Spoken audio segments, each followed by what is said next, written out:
Ladies and gentlemen, it is 6 o'clock, and we're going to begin the June meeting of the Friendsview Residents Association. The music you've been hearing is harp music played by Christine Sauer from Sutton. Christine, stand up. Thank you.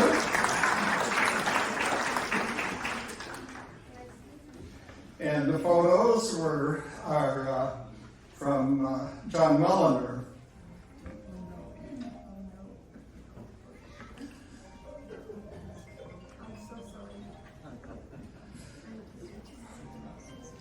Well, maybe none of you missed me, but I was gone 2 weeks ago, and last week I was sick, and so I am so glad to be back and to be able to look out on this wonderful crowd. We're going to begin our meeting with opening prayer from Susan Nymek from Manor Garden. The rest of the handout. Is that? Yeah. I'm going to make you get your steps.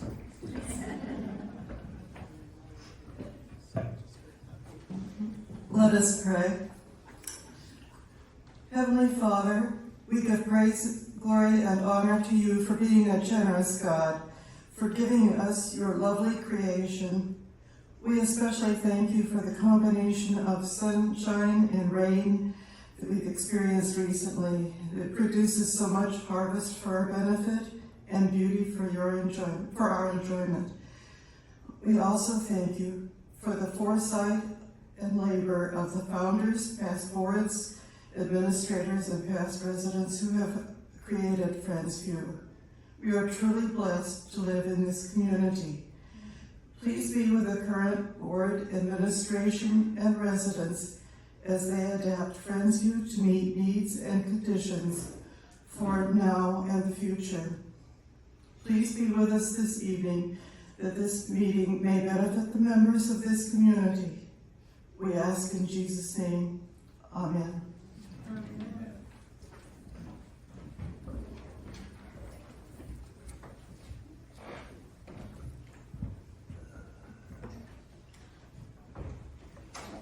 I'm not keeping up with the slides. Our agenda for tonight has memorials, and then Dan McCracken will be doing yada yada yada, and then we'll have questions and affirmations, and then Director of Community Life, Lora Froescher, will be giving us an update. Executive Director Todd Engle will be giving his report, and then Virginia Wood will share something very useful that a lot of us don't know.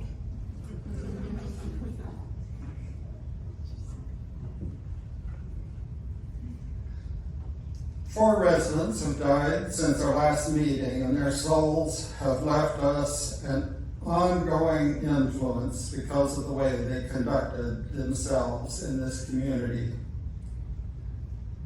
Do you ever see a death announcement in your head? You think, I think I just saw them last week. And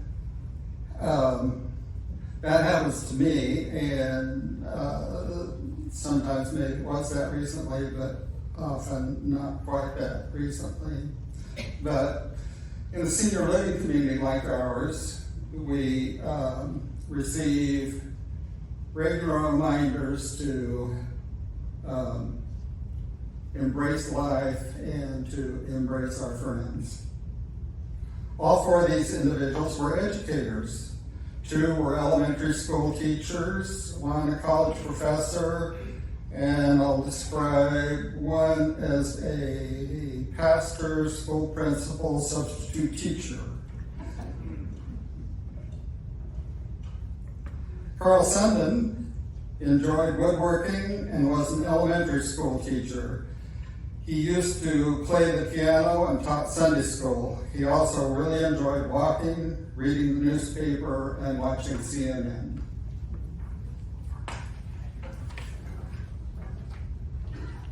Roy McConaughey began his career as a teacher and also ended his career teaching.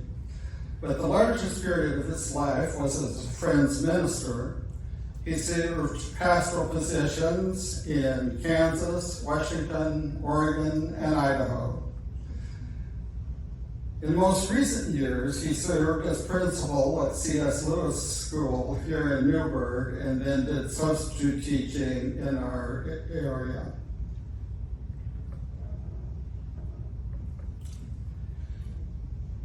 In addition to his gracious kindness, two of the significant contributions David Sherwood made here at Friendsview were his involvement with the Storycatcher as a writer and editor, and secondly, his personal computer assistance for residents dealing with technology challenges.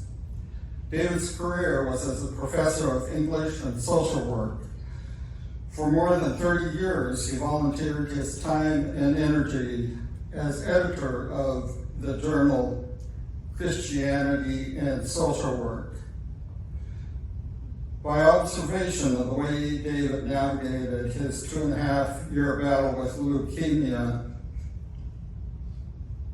I meant to say my observation of the way that David navigated his 2.5 years of a battle with leukemia was confirms in my mind the words of his son Steve, who, and I'm quoting here, "My father was a kind, patient, constant, intelligent, self-giving man."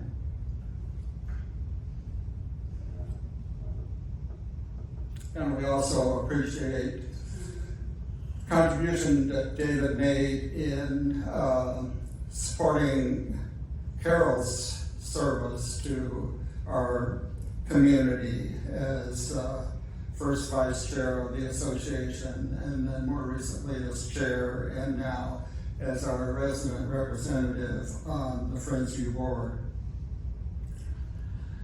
Donna Reed loved to read, and her favorite book was The Thornbirds by Colleen McLaughlin. Donna was active in many of the committees and groups around Friendsview, including the Canyon Committee, Art on the Walls, and the Food Advisory Group. She also liked doing crosswords and crafts like scrapbooking for her grandkids. She loved music and learned to play the piano. She was an elementary teacher and then an elementary counselor for over 17 years. Just want to comment on the fact that these meetings are informational meetings, and I know that what we cover stimulates questions and comments, but some of those questions can be answered by your neighborhood chair. You can send your questions to the email address that comes to Virginia and I, and we prefer that kind of option because it gives us an opportunity to either answer your question directly, refer it to someone who will be able to give you a good answer, or if it's of a nature that something that we want to address to the whole community, then we have it in the question and affirmation time in these meetings. And my feeling is that although, we would, in some ways it would be nice to be able to entertain questions and discussion in these meetings, the size of the group and the variety of comments or questions that we might have, it's best that you don't raise your hand and to be acknowledged, because if you do that, I'm going to have a hard time not acknowledging it And if you want to say something, then there's going to be half a dozen other people who are going to want to say something, and the meeting may get off track. So anyway, that's my disclaimer about discussion and questions. Community, we've been looking at this year, trying to look at different ways that different characteristics of communities that function well together. And tonight, the particular one that we're looking at is that communities who do well, whether a community like ours or a HOA or any kind of social group, they function well when they show tolerance and offer forgiveness. And we have here enough variety that gives us opportunities to exercise tolerance of difference of viewpoint, be able to exchange those gracefully, and I'm reminded that I appreciate people's tolerance and forgiveness of the oversights that I make. I want to share a quote here that is helpful. It's one that Virginia found. Be patient for the pace of change. Listen for the movement of God in the other. Be prepared to live with a measure of ambiguity. Be willing to build relationships with a sense of love for one another.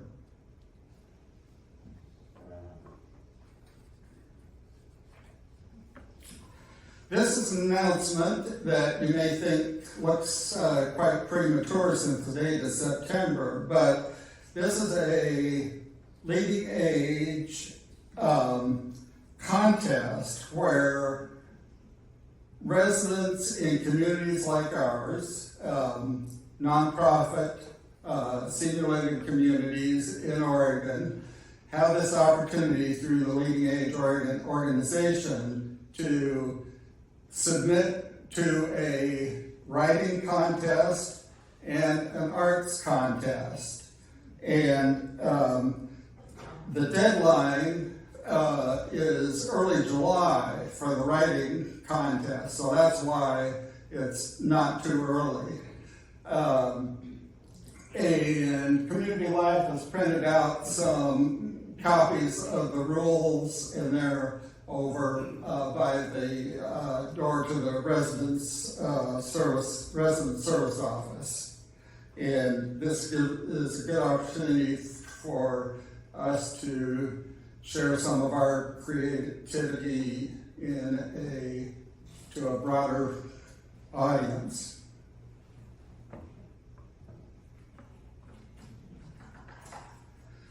Week before last, I was able to attend a conference at Westmont College down in Santa Barbara.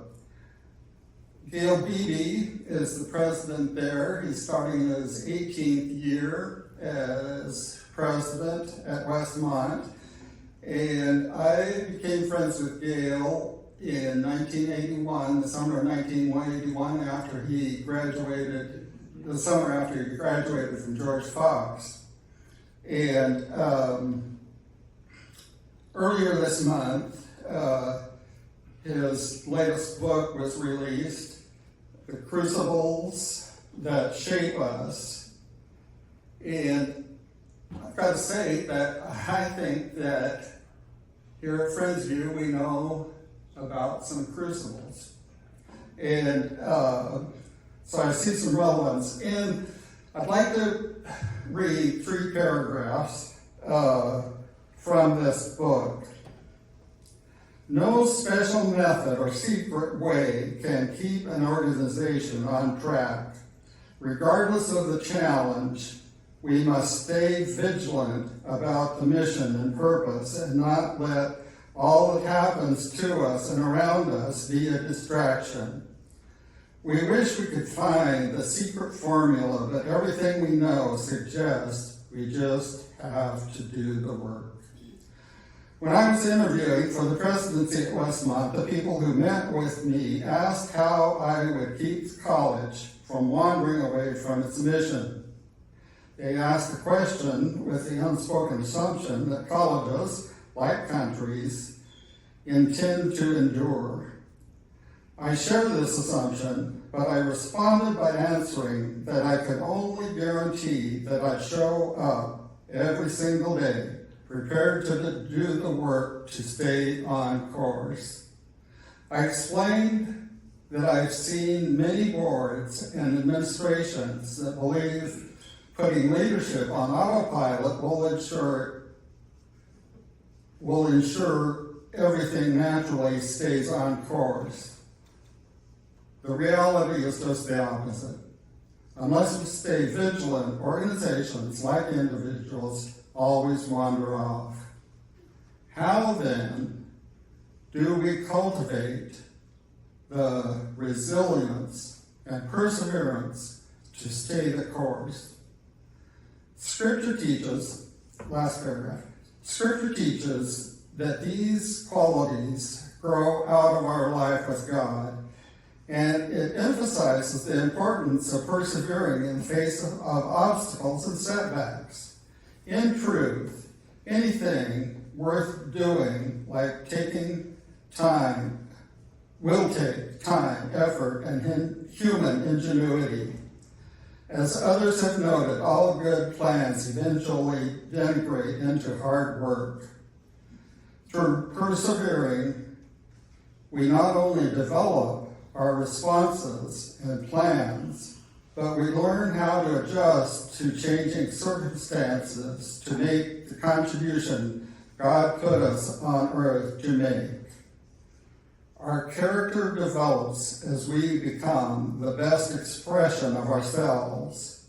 At some point, we realize we're committing our life to a purpose that will outlive us.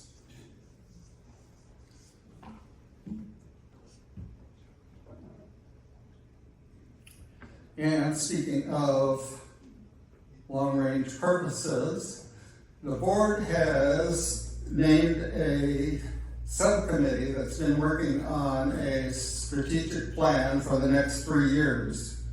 And this is the draft version of that has been shared with SALT and with the Residents' Council. The fact that the 5 main points on the left there all begin with create does not mean to imply that goals in these areas don't already exist, but it does lean into the reality that new paradigms that involve creative retooling. So the 5 things, as you'll see there, are create the best place to live for residents, create operations for excellence, sustainability, and effectiveness, create excellence in healthcare, create and support thriving leaders at all levels, create innovative markets and services through collaboration. The subcommittee is going to be meeting again later this month, and so all of this is still in process, and then it will go to the Friendsview board in their July meeting.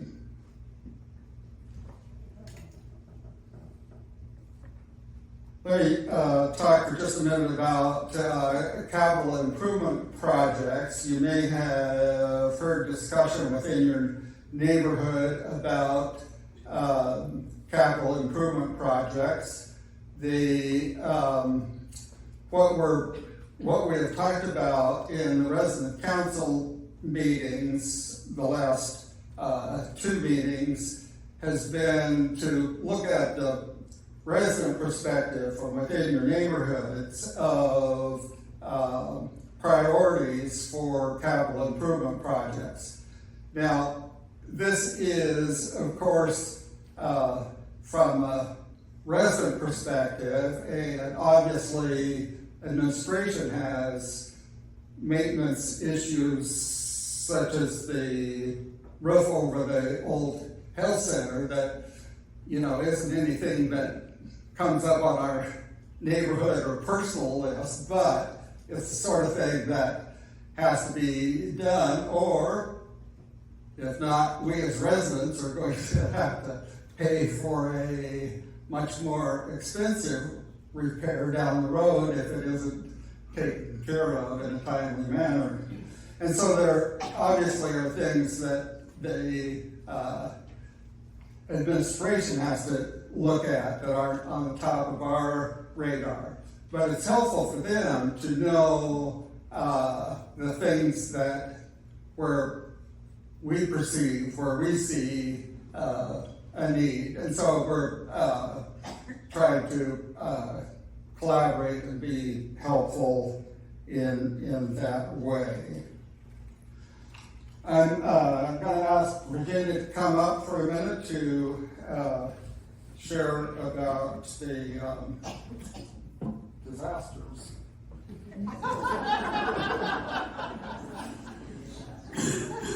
Evacuation drills are coming. They should be starting this month, perhaps starting with Charles Beals Plaza, but they are coming. And Von Cedergren has been really working hard to put these things in place and to inform staff and different monitors for the different neighborhoods. I happened to be in Charles Beals Plaza when he was informing the staff on the 2nd floor what the fire alarms were going to sound like. And of course, I just took my friend Bob in his wheelchair and went about my business and got in the elevator. It's quite something to be in an elevator when the fire alarm goes, because the fire doors close. But the elevator did work, and Vaughn assured me the elevator will always work and get down to the 1st floor and you can get out. So, anyway, it works. All of you have access now to the disaster preparedness plans for each of your neighborhoods. First of all of you can access them on Uniguest. Unfortunately, you got to go down the whole list because they're 3rd from the bottom of that list. But then there's all the detail that you can read. If you're not in the mood to do all that reading, then there is printed copy in each of your neighborhoods, and your neighborhood chairs should know where they are. If you want to speak to me at the end, I can also tell you where I think they are, and I looked, and they were there. So, be prepared for the evacuation drills. They are coming for all folks who are in the high-rises. Those of us who are in the lower buildings, we will be informed later about what we're supposed to do. But most of us already know that. It's just not as complicated as it is for the high-rises. But Vaughn has really been working hard, and I express my gratitude to him.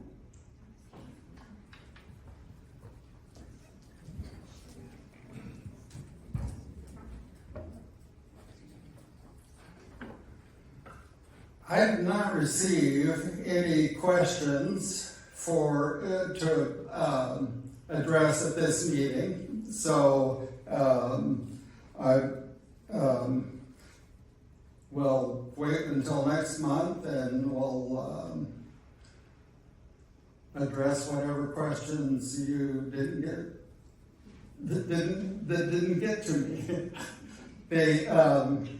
I do occasionally receive helpful suggestions, and I really appreciate that. One of those is to be more conscious of new residents. In the 4 years I've been here, I've become familiar with things that, not everybody is familiar with. And so I want to be held accountable to, if I use jargon or a term that isn't universally understood, let me know. And the other part of that has to do with the introduction of people. I forget and just use a person's first name without a title, and so when I say Todd, the newcomer isn't going to know that is the executive director. Right? So it reminds me of several years ago, the church I was attending, we decided to be more visitor friendly, and so we quit using the acronyms and the insider talk that made everybody that was new feel like an outsider. So anyway, that's just give me those suggestions that can help us do better. And these are the places to submit your questions. And so let's jump to affirmations.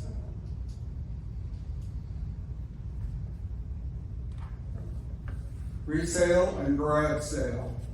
Look at this. Where is it? There we go. Yeah. Last weekend's garage sale, over $5,000. I keep thinking that they are gonna top out and not be able to beat their previous record, but it just keeps going up. We appreciate the entire committee and specifically the co-chairs of that group, Shirley Wilson and Sue Pruitt. And this is one that I forgot to put in last month. So this is an old one that actually comes from the resale group, giving appreciation to Ray Mesa and Joel McNulty for their work on acquiring new shelving for their extra room for resale that makes it much more efficient for them to be able to process all the things that come into resale.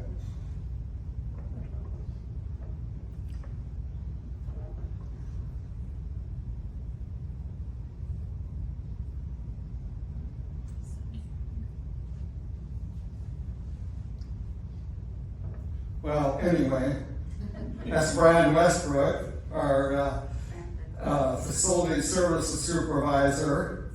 He was nominated for the Leading Age Oregon Unsung Hero Award. And right after the conference, I heard that he had received that award. Then when I went to confirm that today, I wasn't able to get confirmation on that. So I don't know whether he was just nominated or whether he received the award, but as far as we're concerned, he is our unsung hero.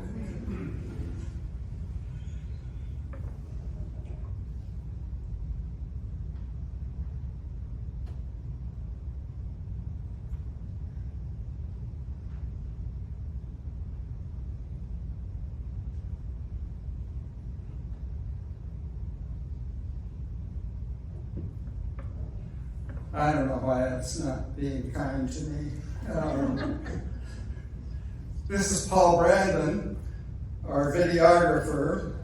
I have been looking for someone to help with the videoing that I had been doing, that I'm working myself out of as quickly as possible, and Paul has the equipment and the knowledge and even keeps upgrading his equipment for this task, and I really appreciate the time and work and learning curve that he's embarked on to make the videos of our meetings possible.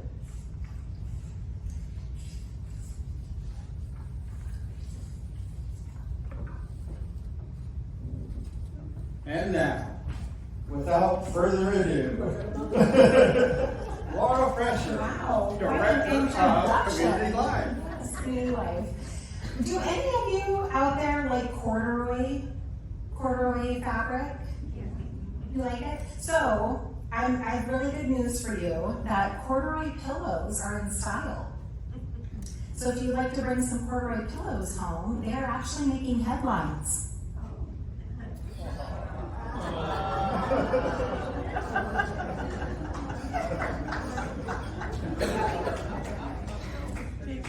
It takes a minute. That one, you gotta really think about that. So exciting news. How many of you know Lee Boswell? She is a wonderful advocate for, she works with Sheba, which is Medicare. I know I'm totally botching this, but she is here to answer your Medicare questions. And she now has a space here at Friendsview. So Lee, wave with your hand. Yeah, so her information is up here. If you want to get in touch with her and set up an appointment, she's in her office Mondays from 9 a.m. until 1 p.m. by appointment. But if that doesn't work for you, just reach out to her and she'll set something up with you. And I don't know if the picture is clear, but it's down in the Canyon View Center. It used to be the old med tech room. And it's sort of in that lobby kind of area. There's the dining area right next to it, near the chapel downstairs. So hopefully you'll be able to find it, and there's a sign down there. So yay, Lee, we're glad that you're on campus to do that. There's also a fitness focus of the month. So this month that we're in has been water intake. So how much water are you drinking? Engle is trying to get people to drink more water. And next month will be fall prevention.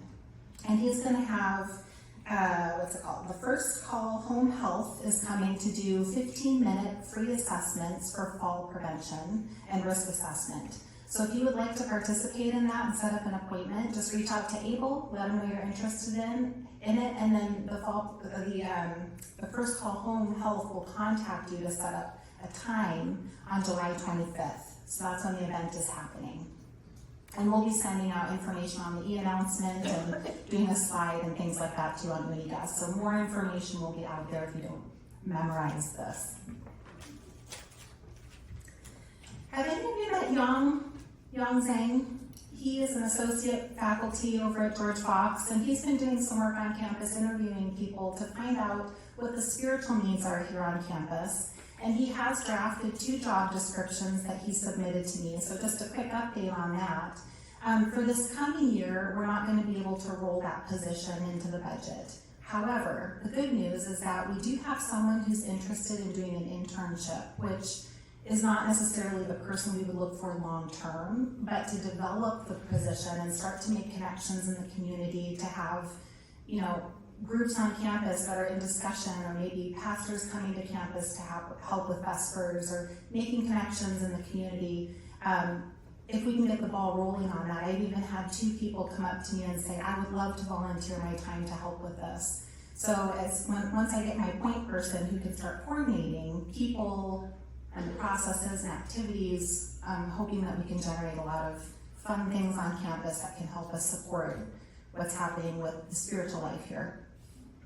But in the meantime, he has also offered to do the Life Story Project, is what he's calling it. So if you have ever wanted to have your life story in print, he is offering to meet with you. It would be a couple of sessions, and he would just ask you questions, write down your life story, and then put that in print for you, so you could have it for your loved ones. So reach out to him if you have any questions, and this is also in the e-announcement, so you can find his information there. There is a dining survey coming out. Cassandra would love your feedback about the bistro, about dining dollars, about how things are going in the dining hall. So the survey will be available starting July 1st, and you can grab a hard copy in your mail rooms. We'll have a basket and we'll have hard copies next to it. Or you'll see it in your email. It's coming through a different program that we've never used before called SurveyMonkey. So you can keep an eye out for that, and you can fill it out either digitally or you can submit it in hard copy before July 12th. And then 5 individuals will be selected for a fun raffle. You'll get a sweet treat or something from dining services, and I'll announce the winners on July 15th association meeting.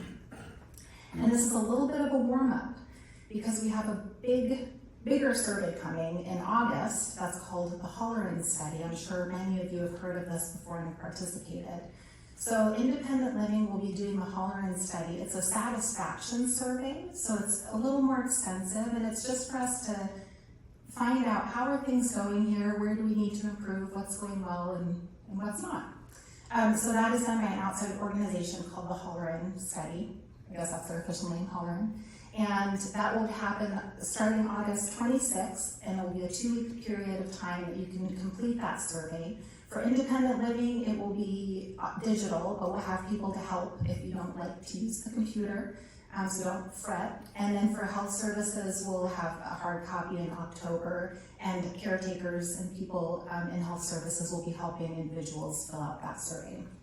So this is the teaser alert for doing surveys, and then when the Hollerin comes out, that will be even bigger, and we'll have even bigger prizes. So stay tuned. I wanted to give you a quick update as well. We talked about this last month, and many of you have already gotten your food handlers and are already in this process, but we have sort of a new policy that we need food handlers if you're going to be in a reserved space on campus and have homemade food coming onto campus with a larger group of people. The question that came up that I've been looking into without an answer still is, what's the liability for me if I get my food handlers and I'm at the potluck and somebody gets sick? What happens to me? I can't find an answer anywhere. We have asked all over. I've reached out to food handlers. I'm still waiting to hear back from the Oregon Health Authority. So hopefully I'll have an answer, but as far as I can tell, there is no recourse for having that. If you're concerned about it, please reach out to us and we'll work with you more on that. And that's all I have.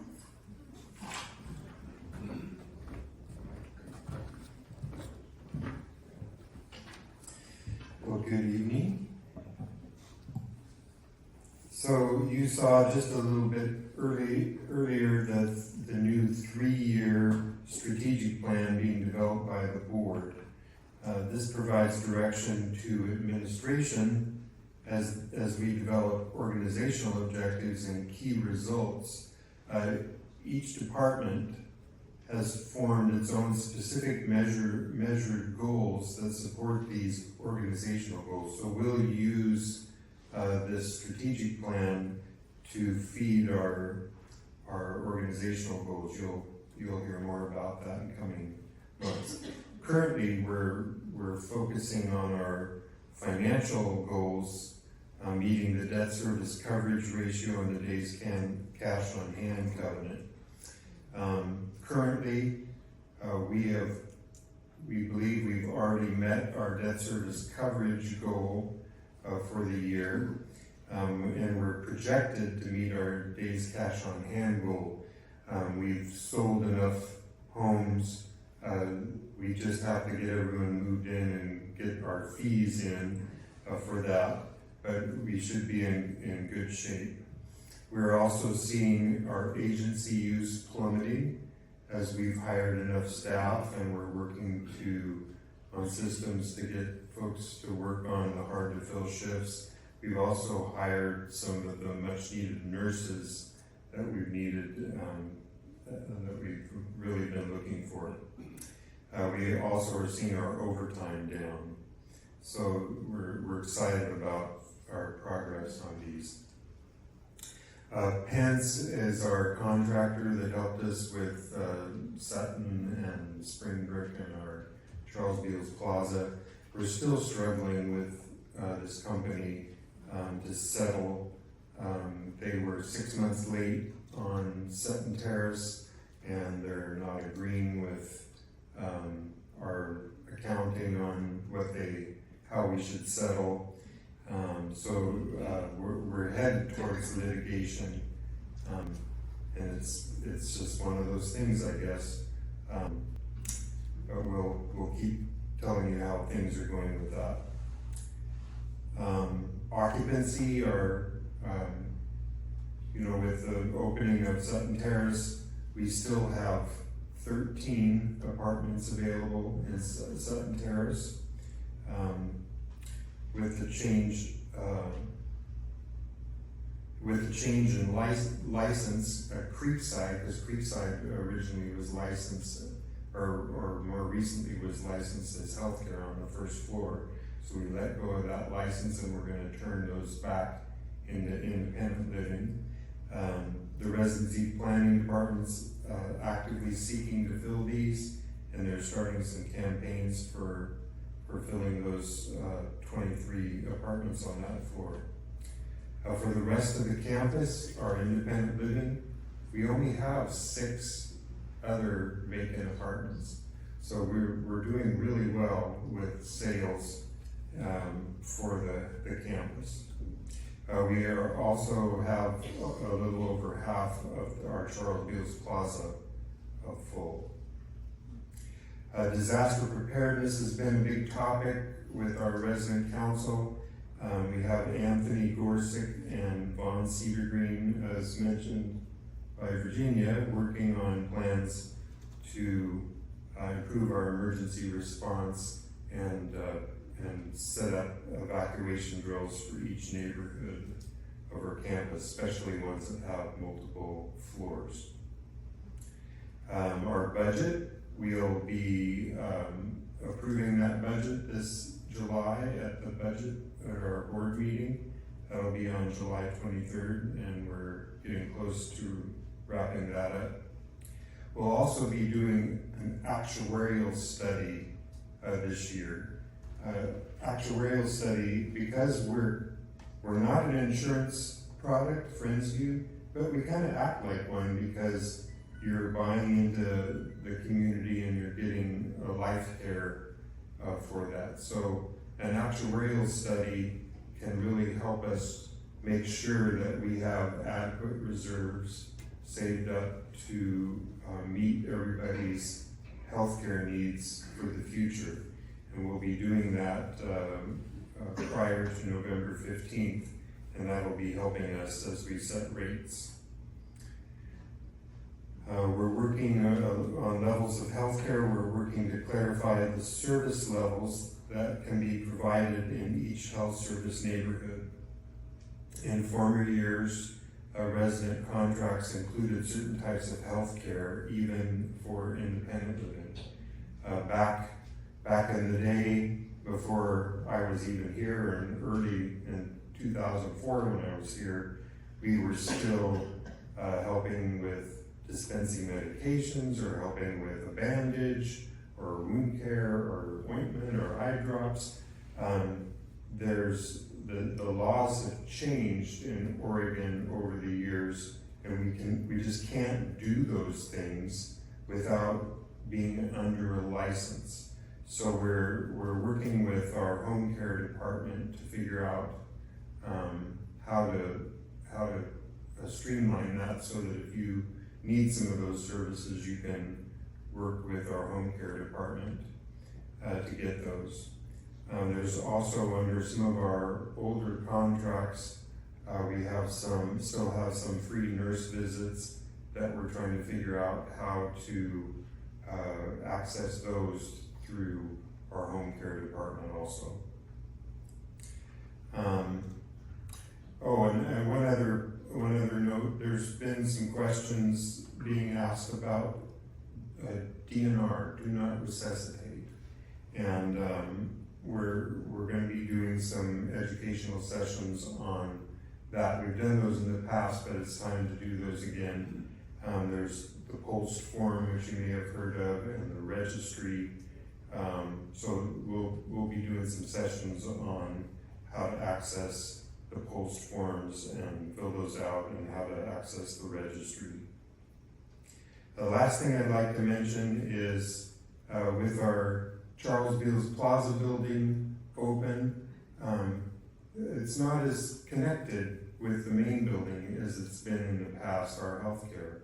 So we're trying to build some community, and the dining department and the health department and the community life are working together to host some activities. So please watch for those. There will be like some ice cream socials, some other fun events, and we'll be inviting the community into Charles Beals. So please watch for those and take part. It's a big part of our community, especially we want to bring people.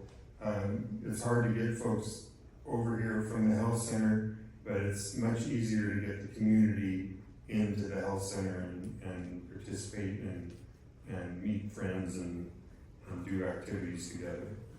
So thank you.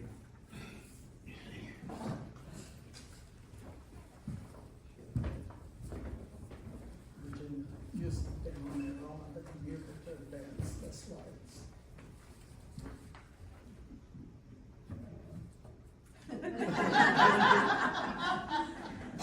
Yeah, you did it. Yes, definitely clap. Are you expecting visitors for the summer? You going to see more grandchildren showing up? Or have you decided it's about time that you got out and did something yourself? But where's the money going to come from? Well, do you know, we have a most wonderful resource here in Newburgh called the library. And that library provides 2 brochures. One provides you free passes to about 8 different museums. The only downside to this is you can reserve them ahead of time, but then the day you use them, you have to bring them back the same day. But still, that's pretty neat. And many of them include a whole family, and usually at least 2. And I do have a few copies of these that folks can take a look at. But I think even better than the free passes is Library of Things. Did you move here and forget to bring that grandchild's favorite game? Well, I bet the library has it, and you can check it out. Or the week they're going to show up, your CD player doesn't work? Or what, you wanted to play those old things called tapes? Well, the library can loan you a tape recorder or a CD player. And it goes on and goes on. And they even got tech games for the children who know more than you do, so they can show you how to operate it. You want to take them out to dig in the garden, and you need a special tool. Of course, there's a whole shed full of tools out there, but you can also borrow some at the library. But it goes on and it goes. It got about arts and crafts, AV equipment, party things, stuff for the garden. Oh, musical instruments. You know, everybody wants to learn how to play the ukulele. They've got ukuleles. And then all those games. And then a bunch of recreational things. Some of them I've never heard of. But I'm sure your kids would know what they're all about. So do take advantage of this resource. But the best one I like, because you know you're grandparents and you're allowed to tell the kids there's some educational things they should do. Well, they've got a library road trip going on. And if you can get your kids to visit 4 libraries, and you might find out they even have more than our Newburgh library for all I know, then you can enter a raffle and win a prize. That would be something, to get 4 relatives to 4 different libraries in one summer by August. So do take advantage of this wonderful resource we have. Of course, we have some of these things right here at Friendsview, but unfortunately the activity room is in the process of change. So I don't want to tell you where our board games are, because they may not be there the next time you go there. Enjoy your summer.